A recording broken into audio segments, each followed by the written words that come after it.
aktivitas yang ditunaikan setelah tidur itu disebut dengan hajada dalam bahasa Arab. Ha besar, jim, dal. Sudah? Ha, jim, dal. Kalau Anda ingin berusaha bangun setelah Anda tidur itu, misal, saya mau beraktivitas di malam hari. Saya berikhtiar untuk bangun. Saya usahakan serius. Harus bangun, harus bangun. Saya pasang alarm, saya siapkan baik-baik. Maka usaha untuk mewujudkan sesuatu dengan serius tambah tak di awal kata dasarnya, tak. Sudah? Harakatnya fathah. Setiap penambahan selalu umumnya harakatnya fathah, tak. Kemudian motivasi saya berlipat. Saya mesti bangun nih. Saya nggak boleh telat. Motivasi berkali lipat. Tambah. Ayo tambah, tambah. Double. Beda dari biasanya. Double dalam bahasa Arab disebut dengan tasydid namanya. Tasydid. Tambahkan tasydid sebelum huruf akhirnya. Ini huruf akhir dal. Saya tambahkan sebelum huruf akhirnya. Jim. Pakai tasydid. Tahajjud. Sifatnya ganti fathah sebelum akhir dengan dhammah. Kalau dhammah apa harakatnya? A atau I? Saya cek dulu. Kalau fathah apa? A. Kalau kasrah? I. Kalau dhammah? Ingat ya, nanti setiap harakat itu penting dalam bahasa Arab. Kalau Bapak Ibu belajar filologi di bahasa Arab, itu setiap harakat ada maknanya. Saya kasih contoh cepat Ibu ya. Kalau Ibu misalnya ingin berbicara kasrah, ini harakat menunjuk pada perempuan umumnya. Tipis, kecil. I. Makanya kalau laki-laki fathah A, anta, perempuan I, anti. Laki-laki jazakallah khair, ka, perempuan I, jazakillah khair. I. Ingat Bu ya, jazaki untuk perempuan. Setiap yang ada I itu perempuan. A, laki-laki. Jangan lagi terjadi setelah saya mengajar selesai, datang sekolangan ibu mengatakan, Ustaz terima kasih, materinya bagus. Jazakillah khair. I. Saya masih pakai peci. Nah ya, nah itu. Jadi kalau paham itu semua, mudah mengaplikasikannya. Bapak pulang malam-malam dari sini, sholat sendirian zikir. Begitu pulang jam 3 malam-malam. Di situ ada misalnya pas di tengah jalan, ada suara nggak usah panik, kasroh ya. Udah. Nggak, sini. Kalau ingin dirubah jadi sifat dengan kesungguhan, ganti harakatnya jadi dhammah. Tahajud. Tahajud. Dah, lihat sini, lihat. Fokus ya. Salat yang ditunaikan di waktu malam diawali dengan tidur. Aktivitas yang ditunaikan di waktu malam setelah tidur disebut dengan hajada. Kalau serius direncanakan tambah ta di depannya, tahajada. Kalau motivasinya berlipat tambah tasdid di atas huruf sebelum akhirnya, jadi tahajjud. Paham? Baik, fokus. Sifat kesungguhannya disebut dengan tahajud. Pakai tasdid, harakatnya diganti jadi dhammah. Saya kembalikan ke sini. Fokus lihat baik-baik, saya kembalikan. Salatnya siang atau malam? Malam disebut apa tadi? Malamnya sepenuh malam atau sebagian malam? Sebagiannya sebelum tidur, setelah tidur? Setelah. Kalau ingin mengatakan sebagian malam, bahasa cepatnya tambah min sebelum kata lailnya. Minal lail. Paham? Kalau lail sepenuh malam, kalau minal lail sebagian malam. Sekarang buka Quran surah ke-17 ayat 79, paling kiri sebelah atas. Saya ingin Anda paham dulu ini, setelah itu kita baca Qurannya. Nanti ada cara berbeda saat kita membaca Quran. Lihat sini. Sudah ditemukan? Paling kiri sebelah atas, Quran surah 17 ayat 79. Saya sarankan dalam setiap kajian, Anda siapkan mushaf ya, supaya kita agak nyambung. Wa minal laili fatahajjad bih. Ada? Lihat, wa minal lail, ada minnya. Masih ingat tadi, kalau min itu sepenuh atau sebagian? Sekarang perhatikan cara mengartikannya.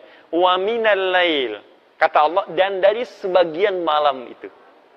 Saya nggak tuntut Anda mengerjakan sepenuh malam, kata Allah, nggak usah, sebagian malam aja. Silahkan kamu istirahat dulu, tidur dengan nyaman dulu, lalu fatahajjad bi. Lalu, ingat, Allah tidak mengatakan hajat, fahajat, bukan, tapi pakai ta. Ta, ketika menggunakan ta, masih ingat tadi, ta menunjuk pada suatu rencana yang serius, dengan persiapan yang baik, dengan usaha yang baik. Alhamdulillah. Perhatikan, Fatahajjad bi, tahajjud. Maka rencanakanlah, siapkanlah dengan serius untuk bangun di sebagian malam itu. Jadi kalau Anda ingin tunaikan tahajud, kata Quran, jangan cuma sekedar bangun. Kalau cuma bangun, jangankan Anda, orang nonton bola pun bangun dia. Coba silakan, yang paling serius. Orang mau nonton bola aja begitu serius. Malam nih, malam, MU ketemu Sevilla nih. Oh, siapin. Jamnya jam berapa? Jam 2:30 waktu Indonesia. Pasang alarm sampai 3 kali, Pak. 3 kali, dari 1:30. 1:30, 1:30, 1:45, jam 2. Alarm pertama, matikan alarm kedua. Alarm kedua, matikan alarm ketiga. Itu untuk nonton bola.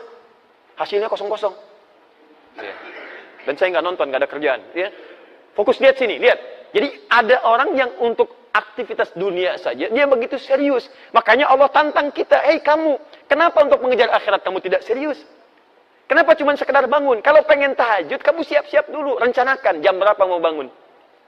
Tadi, ibu mau sholat jam berapa contoh? Jam berapa mau sholat? Halo? 2:30. Jam berapa?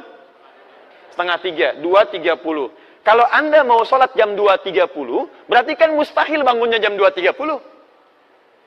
Sholatnya jam 2:30, pasti bangunnya sebelum 2:30. Jam berapa bangunnya? Belum tentu. Kan Anda harus melalui 5 fase tadi. Saat bangun, duduk dulu. Ingat, tanpa disadari, duduk dari bangun malam itu beda dengan duduk biasa. Anda mungkin cuma begini, tapi begitu melihat jam, sudah 30 menit tuh. Kalau nggak percaya silahkan, bangun malam, duduk dulu begini. Begitu duduk, lihat jam, 2:30. Belum yang kedua, hilangkan bekas ngantuk. Belum yang ketiga, 10 ayat terakhir Ali Imran. Kalau hafal, kalau enggak cari mushaf dulu kan. Silahkan cek. 4, belum berdoa. 5, belum wudhu. Apa dari situ langsung wudhu? Kan pergi kamar mandi dulu. Kamar mandi baca doa dulu. Wudhu dengan sempurna. Gosok gigi dulu. Balik lagi, pakai pakaian. Berapa waktu yang dibutuhkan? Halo? Bukan iya, berapa lama? Misal 40 menit, misal. 2:30 kurangi 40 menit jam berapa? Jam 1:50. Artinya, Anda kalau ingin sholat jam 2:30, Anda mesti siap bangun jam 1:50. Makanya wajar, tadi ada kalimat Nabi bangunnya 1:30, kalau dikonversi ke sekarang. Karena ada siap-siap dulu, macam-macam dulu. Nah, sekarang persoalannya, Bapak tadi, Ibu tidur jam 9. Kalau dibalik, Ibu jam 9, Bapak jam 10. Rata-rata tidur berapa jam? 6 jam. Ada yang lain? 6 jam, baik. 1:30 kurangin 6 berapa? Ayo berapa? Jam 8? Ya? Jam 8 ya? Berarti begitu selesai Isya langsung tidur tuh. Lihat, Isya tadi kan selesai. Jam 20 kan? Kalau Anda ingin bangun jam 1:50, artinya jam 8, Anda jangan kerjakan apa-apa lagi. Jelas ya? Ingat baik-baik. Kalau Anda punya kebiasaan tidur 6 jam, jadi tidur 4 jam, berarti 2 jam nanti di siang akan menuntut Anda untuk beristirahat.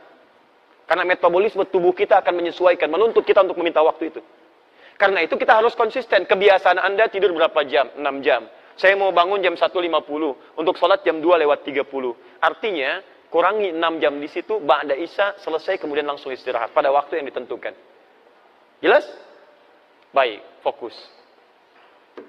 Sholat tahajud paling lama berapa menit? Nanti kita akan lihat saat masuk caranya ya. Jangan-jangan sholat jam 2:30, selesai jam 3 gitu ya. Masya Allah, tidur lagi, bangun jam 6. Ini jadi masalah. Sekarang belum selesai, ingat belum selesai. Kita sampai tuntas. Kalau mau belajar bahasa Quran, setiap harakatnya bisa punya makna. Sekarang lihat. Fokus. Lihat sini. Taknya sudah selesai. Tak, rencanakan, siapkan. Tasdidnya apa? Tadi masih ingat tasdid artinya apa? Motivasi berlipat. Nah, ini bahasa Quran yang sangat indah. Secara psikologi bisa dijelaskan dengan baik. Kalau kita ingin semangat mengerjakan sesuatu, kita mesti punya motivasi. Sama Bapak Ibu kalau nggak punya motivasi ke sini, siapa yang mau datang ke sini? Apa yang bisa memaksa Anda mengalahkan tidur siang dibandingkan datang ke sini? Kadang-kadang sampai datang, kantuk juga ditahan-tahan. Yang penting bisa hadir. Apa motivasinya? Sama malam juga begitu kata Quran. Kalau Anda tidak punya motivasi menunaikan ibadah, nggak ada semangat bisa datang dengan baik. Maka dari itu ketika Allah menghadirkan tasydid, fatahajjad, ada tasydidnya di sini. Maka dihadirkanlah kemudian motivasi pada kita. Ayat selanjutnya, teruskan ayatnya. Saya agak percepat. Orang yang merencanakan tahajud dan dia tunaikan dengan sempurna, selain mendapatkan keutamaan yang tadi saya jelaskan, ditambah oleh Allah dengan 4 keutamaan lain. Allah berikan 4 keutamaan pada orang yang tahajud yang tidak diberikan pada yang tidak tahajud. Jadi kalau Anda sholat fardu yang 5 waktu, khusyuk sholatnya, sampai menangis, sampai khusyuk luar biasa, tapi Anda tidak tahajud, Anda tetap tidak akan mendapatkan 4 kemuliaan ini. 1. Saya pindahkan sini. Apa motivasi yang bisa membuat kita kuat menunaikannya? 1. Asa ayyab'athaka rabbuka maqaman mahmuda. Teruskan ayatnya. Jadi Quran surat 17 ayat 79 sampai dengan 80. Teruskan. Wa minal laili fatahajjad bihi nafilatan lak. Ayo, di antara sebagian malam, jangan semuanya. Kamu tidur dulu, istirahat dulu. Dan rencanakan yang serius, hadirkan motivasi untuk menunaikan sholat di malam hari. Tahajud. Itu memang cuma nafilah kata Quran, tambahan. Hukumnya sunnah. Tapi lihat, 1. Walaupun cuma nafilah hukumnya sunnah, asa ayyab'athaka rabbuka maqaman mahmuda. Orang yang konsisten menunaikan ibadah ini, maka Allah akan berkenan mengangkat derajat atau aktivitasnya di tempat yang terbaik. Singkatnya, orang yang rajin tahajud akan diangkat derajatnya oleh Allah dengan menempatkannya di karir terbaik dalam aktivitas kehidupannya. Karir terbaik.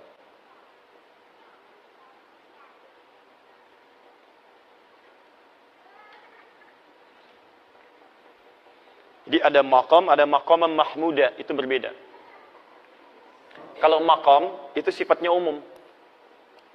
Ya. Nilai kebaikannya bisa dipandang mulia, tapi juga bisa dipandang dipersoalkan oleh orang lain. Misal, Bapak naik posisi. Misalnya ada promosi jabatan jadi direktur. Naik ya, karirnya naik. Berarti dapat maqam tuh, dapat kedudukan. Apakah kedudukan yang dititipkan oleh Allah pada Anda bisa otomatis membuat orang lain senang? Belum tentu. Kok dia yang diangkat ya? Padahal dia baru masuk kemarin. Dia junior saya dan sebagainya. Nah, itu maqam.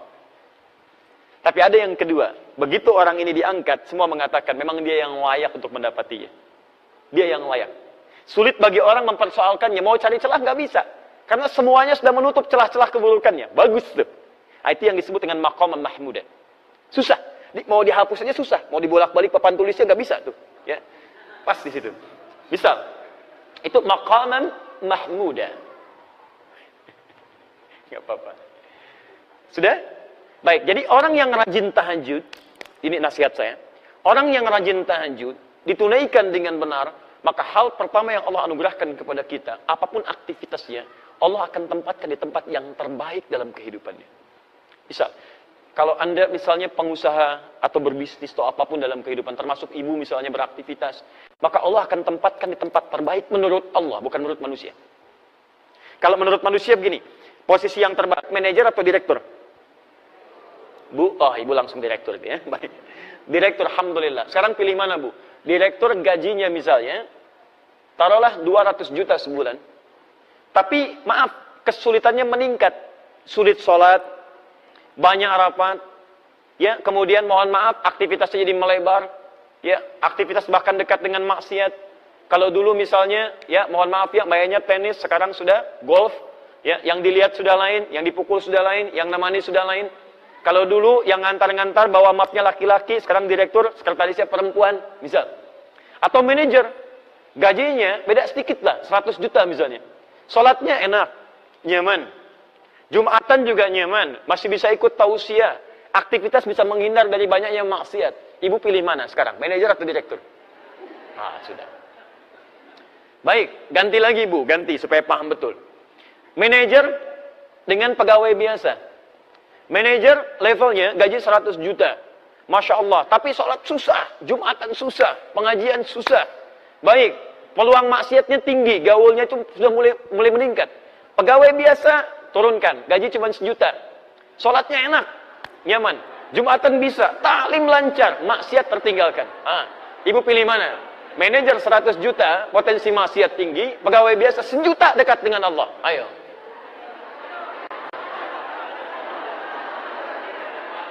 Dia pilih yang ketiga Pak, manajer tapi dekat dengan Allah katanya. Nah, kadang begini, Pak. Kadang-kadang dalam kehidupan itu seperti itu. Ada yang levelnya ingin tinggi, kata Allah, kamu jangan di sini. Kalau kamu naik ke sini, kamu cuma keinginan, tapi ke depan kamu tidak tahu apa yang terjadi. Jabatan ini banyak diincar, tapi peluang keburukannya banyak. Banyak proyek yang tidak jelas. Di pergaulannya akan banyak maksiatnya. Kamu akan tertinggal banyak ibadahnya. Maka Allah tempatkan Anda. Bahasa orang lain cuma wakil. Tapi wakil itu, dunia dicukupkan, akhirat enak, keadaan nyaman. Bukan berarti nggak sampai level tertingginya, bukan. Tapi Allah memberikan karir terbaik menurut Allah Subhanahu wa Ta'ala. Itu yang disebut dengan maqam mahmudah. Paham ya? Baik. Saya pernah berikan ini, nasihat ini pada seseorang, dan luar biasa. Pak, karirnya cukup bagus, dan hebatnya, setiap kali akan promosi jabatan, orang keluarkan biaya ini itu, masuk ke DPR, kemudian diuji lagi, keluar biaya ini itu. Orang ini tidak. Nggak pernah mengeluarkan uang sepeser pun. Walaupun kedudukannya tinggi, tapi nggak pernah mencapai level yang tertinggi. Direktur utamanya tidak. Wakil direktur. Tapi alhamdulillah, nikmat juga, kerjaan nyaman, ya, dan ditunaikan ibadah dengan baik. Paham ya? Masya Allah. Ya kalau bisa direktur dengan tahajudnya itu lebih bagus kan? 2. Itu baru 1. Oh, sebentar. Sebelum kedua, saya lihat juga teman-teman yang mahasiswa. Saya pernah praktekkan ayat ini saat sedang belajar.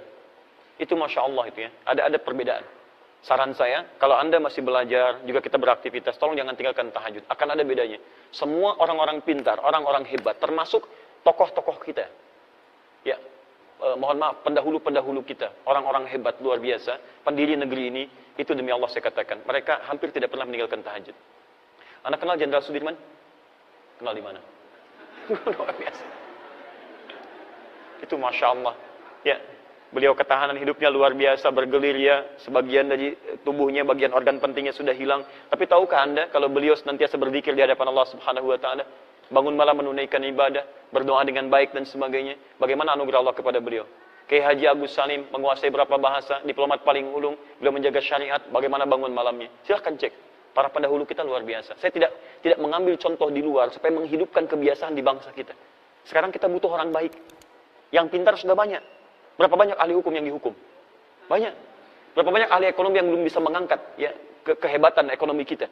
Yang kita butuhkan sekarang orang pintar yang mulia, yang baik. Maka kita ambil contoh orang dulu untuk kita hidupkan di masa kini. Anda kalau tidak percaya silahkan cek menteri-menteri di awal masa-masa Indonesia. Bagaimana mereka tawadhu'nya. Bagaimana mereka hidup dengan bersahajanya. Siapa Bung Hatta? Anda cari lagi. Bagaimana beliau begitu jujurnya sampai ditanamkan pada putrinya. Ketika menerima kertas akan nulis surat, kata bapaknya, ini kertasnya kertas siapa? Kertas dari KBRI saya pinjam. Jangan gunakan fasilitas negara untuk kepentingan pribadi. Anda bisa bayangkan, putrinya mau menulis surat kepada bapaknya, menggunakan kertas untuk kertas negara. Di KBRI dia mau pinjam. Kata bapaknya, jangan gunakan kertas negara untuk kepentingan pribadi. Anda bisa bayangkan. Anda kenal M. Nasir, Perdana Menteri pada saat itu. Bagaimana hidupnya diabdikan untuk bangsa. Levelnya luar biasa. Qurannya, hadisnya, prakteknya sampai dihormati di Timur Tengah. Hanya cukup kalimatnya bisa menggerakkan Timur Tengah pada saat itu. M. Nasir. Tahukah Anda setelah selesai jabatannya cuma sepeda yang ditenteng di tangannya. Dan tidak memiliki rumah pada saat itu. Itulah yang kita butuhkan saat ini. Makanya bangsa kita terangkat mulia. Dan saya punya keinginan kita berubah jadi baik. Ketika kita baik, semua akan terangkat dalam kebaikan. Itu poinnya. 2. Wa qur rabbi adkhilni mudkhala sidqin. Dan katakan Muhammad, Rabbi adkhilni mudkhala sidqin. Ya Allah, mohon bimbing aku mengawali pekerjaan dengan baik. 1. Mendapatkan karir terbaik. Saya terjemahkan pakai terjemah balaghah ya, bukan terjemah biasa. Ya, kalau terjemah biasa mungkin bisa beda kelihatannya. Saya terjemahkan pakai terjemah ilmunya, pakai balaghahnya. 2. Mendapat bimbingan Allah. Bimbingan Allah. Bapak kerja dibimbing pimpinan, mudah pekerjaan. Siapa yang tidak mudah dibimbing Allah Subhanahu wa Ta'ala? Dan lihat bedanya ya. Jadi kalau Allah bimbing seorang hamba, bimbingan itu disebut dengan hudan namanya, hudan.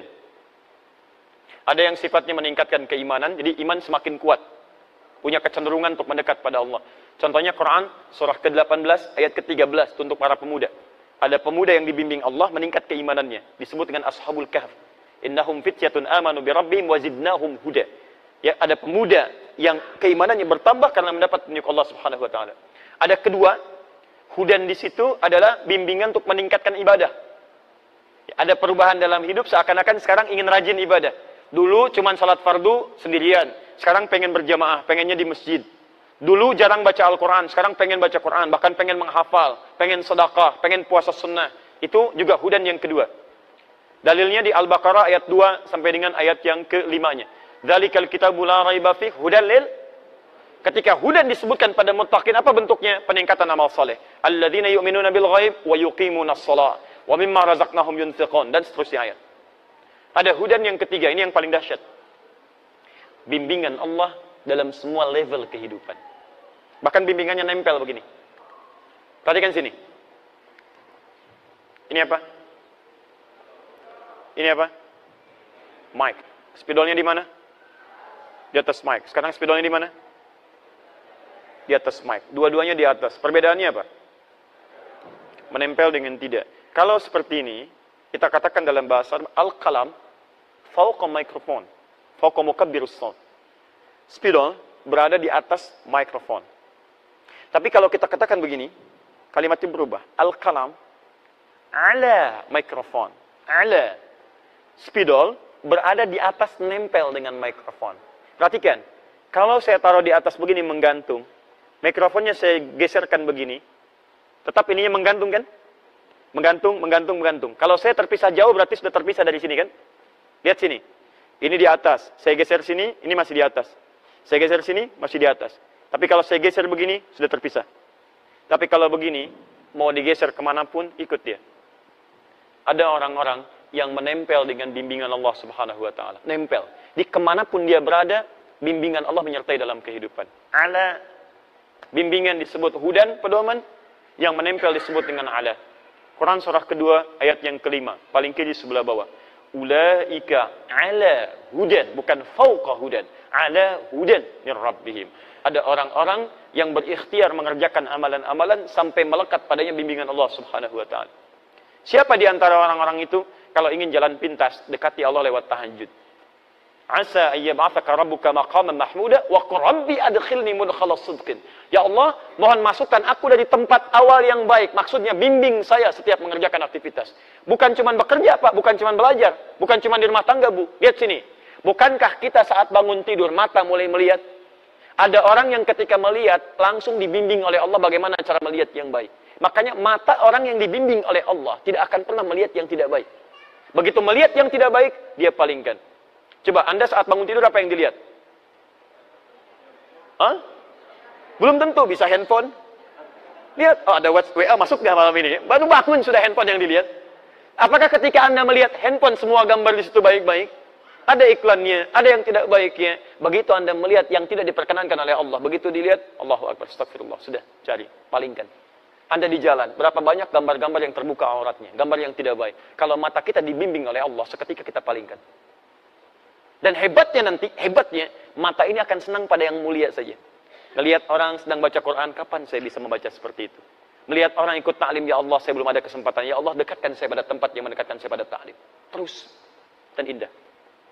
Begitu melihat maksiat, astagfirullah, palingkan. Telinga begitu. Dengar yang baik, dekat. Dengar yang tidak baik, jauhi. Sampai ke ujung kaki.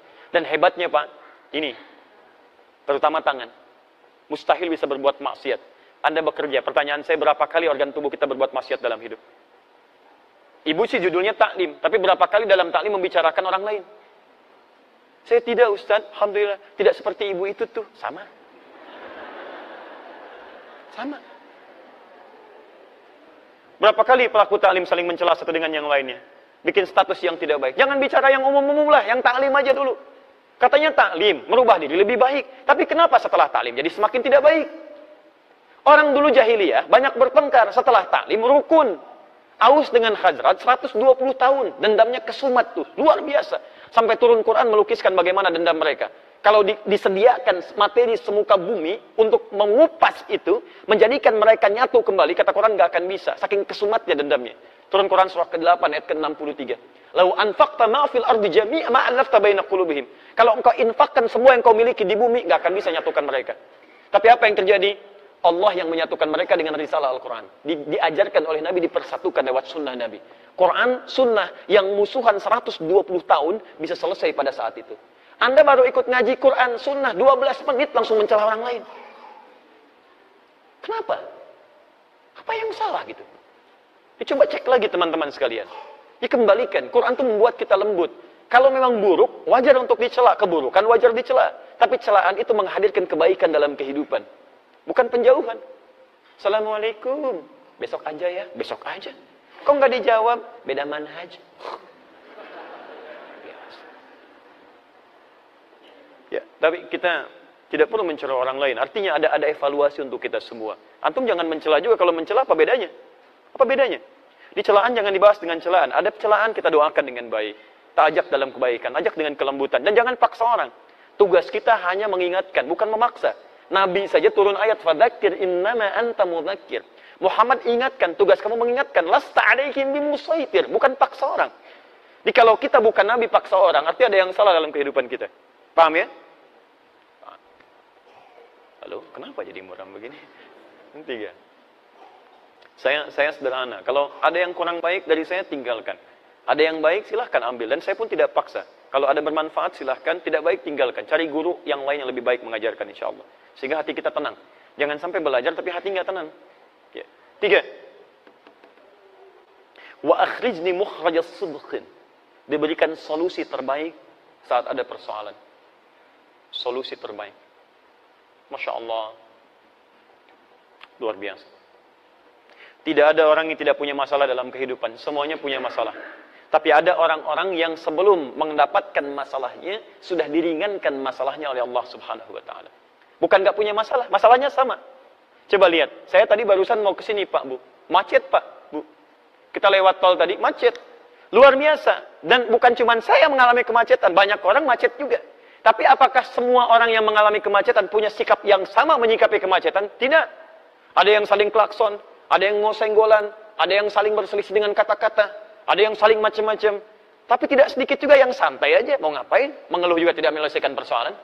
Apakah dengan klakson macet selesai? Hah? Apakah dengan bikin status macet selesai? Ceklik. Macet. Tetap aja macet. Silahkan cek. Ada orang-orang yang hatinya justru diberikan ketenangan oleh Allah. Dikasih macet. Alhamdulillah ya Rabb. Macet. Alhamdulillah. Luar biasa. Quran bisa dihafalkan. Begitu sampai ke tujuan 30 ayat.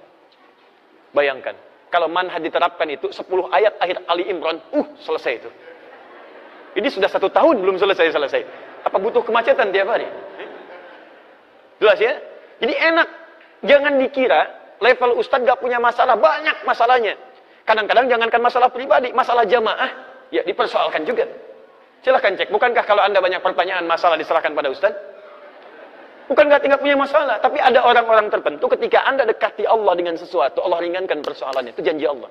Janji Allah. Lihat, contoh, kita ambil dalilnya. Quran surah ke-65, di akhir ayat kedua, di awal ayat ketiga. Kita hafal ayatnya. Wa may yattaqillaha yaj'al lahu makhraja wa yarzuqhu min haitsu la yahtasib. Wa may yattaqillaha, siapa yang bisa meningkatkan takwanya kepada Allah? Tingkatkan. Fi'il mudhari itu progresif naik. Tingkatkan. Yaj'al lahu makhraja. Makhraja, lihat. Yattaqillah yaj'al lahu makhraja. Wa may yattaqillah yaj'al lahu makhraja. Makhraja. Ini yang kita jadikan nasab. Wa yarzuqhu min haitsu la yahtasib. Perhatikan. Lihat persamaannya. Siapa yang bisa meningkatkan takwanya kepada Allah, takwa tingkatkan kepada Allah. Persamaannya lihat. Yaj'al lahu makhraja, kami berikan solusi, jalan keluar dari setiap persoalan yang dihadapi. Dan kalimatnya tidak menggunakan alif lam. Makhraja bukan al-makhraj, makhraja. General, umum, nakirah. Artinya persoalan apapun dalam kehidupan sepanjang Anda tingkatkan takwa, diberikan solusi. Jadi sederhana sebetulnya, kalau Anda punya masalah dalam hidup, Anda punya problem, dimanapun tuh, di rumah tangga, di pekerjaan, kehidupan sosial. Sederhana solusinya, tingkatkan takwa, kata Allah, saya urai masalah Anda. Biayanya tidak mahal, tenaganya tidak banyak. Jadi kalau Anda punya masalah dalam hidup, kedudukan tinggi, harta berlimpah, cuman masalah nggak pernah tuntas, coba cek. Barangkali bukan kurang terhormat Anda, barangkali kurang takwa. Bukan kurang kaya, barangkali kurang ini, kurang takwa. Ini poinnya. Nah sekarang, ya Allah kalau saya ingin tingkatkan takwa, bagaimana caranya? Banyak. Disebutkan 115 kali kata takwa dalam Quran setidaknya. Tapi cara cepatnya, perhatikan. Ketika menyebutkan takwa, masih ingat tadi? Quran surah 51, ayat 15 sampai dengan ayat 18 tadi? Innal muttaqina fi jannatin wa uyun. Ada orang-orang takwa tinggalnya di taman surga. Akhidhina ma atahum rabbuhum. Innahum kanu qabla dhalika muhsinin. Mereka itu, Masya Allah, mengambil segalanya dari Rabbnya. Nikmatnya langsung dari Rabbnya. Mereka di dunia itu orang-orang yang muhsin. Siapa mereka? Ayat 17-nya. Kanu qalila minal laili ma yahja'un. Bahasa cepatnya, mereka rajin tahajud. Orang takwa, rajin tahajud. Kata Quran, tingkatkan takwa. Apa di antara takwa amalannya? Tahajud. Lihat, perhatikan. Yaj'al lahu makhraja. Orang meningkatkan takwa, diberikan solusi jalan keluar. Ketika Anda tahajud, lihat bagian ketiganya. Wa akhrizni mukhraja sidqin. Mukhraja sidqin. Asa ayyab'atsaka rabbuka maqaman mahmuda wa qur rabbi adkhilni mudkhala sidqin wa akhrijni mukhraja sidqin. Makhraja, jalan keluar. Kalau jalan keluar itu langsung dibimbing, langsung dibimbing, langsung dibimbing. Rubah kalimatnya dari kata makhraj jadi mukhraj. Makhraj, mukhraj. Orang rajin tahajud dibimbing Allah Subhanahu wa taala. Ketika punya masalah, bukan cuma dia yang berikhtiar untuk menyelesaikannya, tapi Allah langsung berikan bimbingan. Begini jalan keluarnya. Ini ambil, ini tinggalkan. Jangan bersedih, tanamkan keyakinan. Nabi pernah berusaha menghafal Quran dengan ikhtiarnya. Jadi begitu ayat Quran turun, itu beliau punya keinginan cepat menghafalkannya. Cepat, cepat, cepat, cepat. Tapi apa yang terjadi? Allah berikan solusi. Bahkan langsung turun ayat Quran surah ke-75. Ayat 22 sampai 23. Ayat 16 sampai 18, maaf. Ayat 16 sampai 18. Lihat kalimatnya. La tuharrik bihi lisanaka lita'jala bih. Muhammad, kamu gak usah cepat-cepat menggerakkan lisan untuk sekedar ingin cepat menghafalkannya. Biasanya para penghafal kalau ingin segera cepat menghafalkan kan suka cepat mengucapkannya kan. Inna fi khalqis samawati wal ardi wa ikhtilafil laili wan nahari la ayatin li ulil albab, la ayatin li ulil albab, la ayatin li ulil albab. Diulang gitu kan? Tayyib. Lihat sini. Nabi Muhammad tidak. Muhammad jangan cepat-cepat gerakan lisan untuk cepat menghafalkannya. Inna alaina jam'ahu wa qur'ana. Biarkan kami yang menghimpun Quran dalam jiwamu.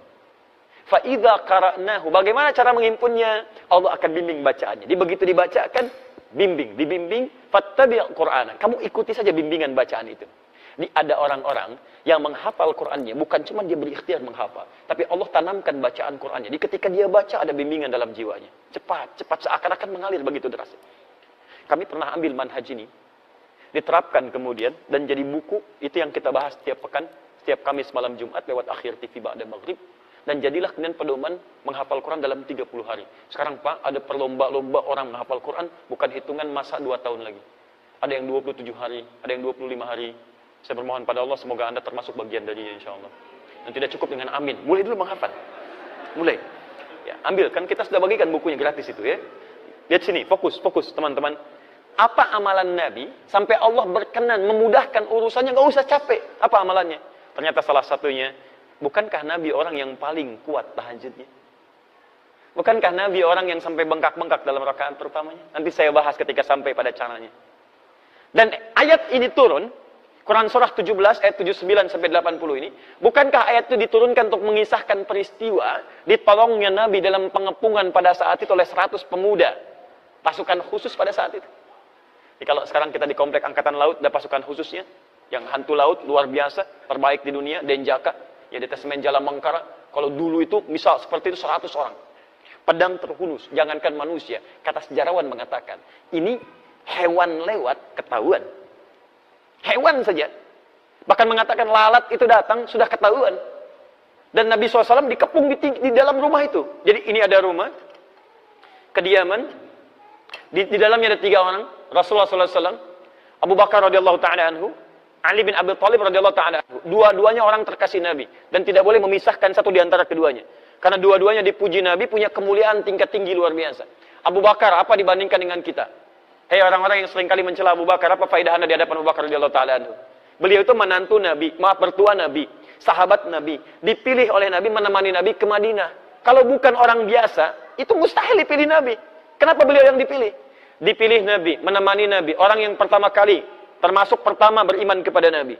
mengorbankan hartanya untuk dakwah Nabi, menemani Nabi sampai dengan ke Madinah, menjadi mertua Nabi sallallahu alaihi wasallam. Saat wafat makamnya di samping Nabi, hidup dengan Nabi di dunia, kuburnya di samping Nabi, dan di akhirat bersama Nabi sallallahu alaihi wasallam. Lantas Anda dengan mudah mengatakan celaan kepada sahabat Abu Bakar. Anda siapa? Sahabat Nabi bukan, menemani Nabi tidak, berinfak untuk dakwah Nabi juga tidak, mertua Nabi bukan, tetangga Nabi bukan, kerabat Nabi bukan. Wafat Anda jauh dari makam Nabi, dan belum ada ayat turun menjamin surga Anda. Anda siapa? Abu Bakar. Kedua, Ali bin Abi Thalib. Duhai yang merendahkan sahabat Ali bin Abi Thalib. Anda siapa? Ali bin Abi Thalib termasuk keluarga Nabi, pemuda yang sangat luar biasa, dipuji Nabi, dan dipilih untuk mendampingi putri terkasih Nabi. Kalau bukan orang yang luar biasa, mustahil dipilih. Masa mau titipkan pada yang lain? Yang dipilih Ali bin Abi Thalib, jenius orangnya, pemuda ahli surga, luar biasa. Dipilih, 3 orang berada di situ, 3-3-nya mulia. Tapi hebatnya, ketika Nabi mengetes wala wal bara itu luar biasa. Kata Nabi, Abu Bakar ikut saya, temani saya hijrah. Siap ya Rasulullah. Ali, kamu tidur, ini yang hebat. Ali, kamu tidur di tempat saya ini. Lakukan penyamaran, tidur. Dan itu kan tempat tidurnya Nabi yang diincar, taruhannya nyawa. Dan hebatnya sahabat Ali tidak protes. Sayyidina Ali radhiyallahu ta'ala enggak protes. Ya Rasulullah, jangan saya lah, Abu Bakar aja yang tuaan dikit. Misalnya tidak. Tidak. Abu Bakar ikut saya, kamu tidur. Tapi kisahnya bukan di situ. Kisahnya, kok bisa pasukan khusus yang tahan dari kantuk dan macam-macam, tiba-tiba bisa dibikin kantuk pada saat itu. Waktunya tiba, lenggang aja keluar, walaupun gak bawa kangkung.